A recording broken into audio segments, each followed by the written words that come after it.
Halo, salam Yesus Maria Yosef. Perkenalkan, saya Suster Maria, asal dari Desa Supiran, Kabupaten Pindrang, Keuskupan Agung Makassar. Saat ini saya bertugas di Yayasan Ratna Miriam di Kota Makassar sebagai Ketua Yayasan Ratna Miriam.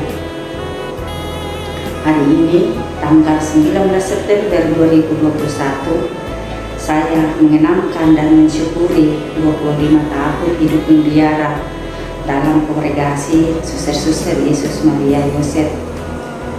Selama menjalani 25 tahun hidup membiara, selain saya mendapat tugas perutusan studi, saya juga mendapat tugas perutusan yang lainnya yang berbeda-beda atau bervariasi. Demikian halnya tempat dan orang-orang yang saya jumpai berasal dari berbagai latar belakang dan karakter yang berbeda-beda pula. Selama 25 tahun ini, saya bertugas di bagian sekretariat atau sekretaris provinsi, dan saya 3 kali bertugas di provinsialat dengan tugas yang sama. Kemudian saya ke bagian pendidikan, yaitu di bagian keuangan, baik di perwakilan Yayasan Yosef Sulawesi Utara dan Tengah di Manado, maupun di perwakilan Yayasan Yosef Sulawesi Selatan dan Tenggara di Makassar.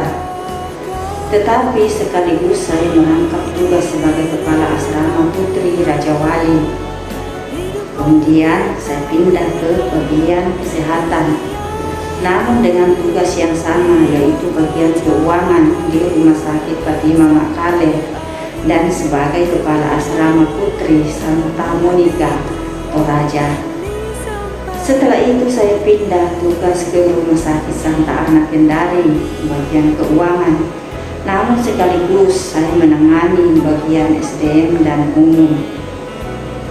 Pada akhir Maret 2021, saya pindah ke Kota Makassar untuk mengemban tugas yang baru sebagai Ketua Yayasan Ratna Miriam yang membawahi bidang pendidikan, kesehatan, dan sosial. Saya menyadari bahwa rahmat panggilan yang dianugerahkan Tuhan pada diri saya selama 25 tahun hidup membiara sebagai suster dari kongregasi SCMJ ibarat harta berlimpah dalam bejana tanah liat.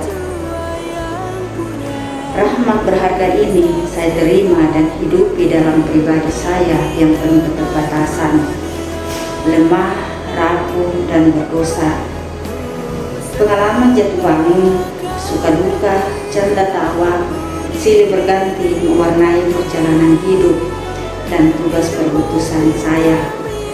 Kadang saya merasa begitu kuat, penuh semangat dan ambisi dengan segala cita-cita. Namun kadang pula saya merasa tak berdaya, lemah, sedih, putus asa, dan bahkan ingin menyerah. Karena diri saya yang rapuh menghadapi orang-orang dengan berbagai karakter tertentu tidaklah mudah, apalagi dengan penugasan yang berbeda-beda dan rangkap. Pastinya butuh proses penyesuaian dan belajar dari awal. Tidak hanya itu, harus mampu pula mengatur waktu sedemikian rupa sehingga semua tugas dapat dipertanggungjawabkan pada waktunya. Harus mampu bekerja keras dan mengorbankan kepentingan diri. Intinya, saya harus melayani dengan ikhlas supaya tidak stres, tetap sehat dan bahagia. Terlebih dalam situasi apapun, saya tetap berserah diri pada Tuhan yang menjadi sumber kekuatan hidup saya dan memaksimalkan seluruh potensi diri saya untuk berbuat baik. Tuhan pasti memberkati. Saya bersyukur bahwa walaupun melalui proses yang tidak mudah dalam menempa diri, namun saya masih tetap setia sampai saat ini. Dan perjuangan dalam mempertahankan cinta suci ini tidak akan pernah berhenti selama masih bersiara di dunia ini. Jatuh bangun dengan berbagai pengalaman pasti akan tetap menjadi warna kehidupan. Namun semoga saya semakin menjadi pribadi yang matang, dewasa, lentur, murni bagaikan emas dalam tanur api. Pesan saya untuk Anda sekalian, khususnya untuk orang-orang muda, menjadi seorang imam, frater, bruder, dan suster bukan kesempurnaan yang dibutuhkan, tetapi kemauan untuk melayani dan berbagi sukacita dengan tulus ikhlas. Mari kita saling mendukung, saling mendoakan. Semoga kita sekalian boleh bersama-sama mencapai apa yang menjadi cita Yesus, yaitu berbahagia abadi bersama Bapa dalam kemuliaannya.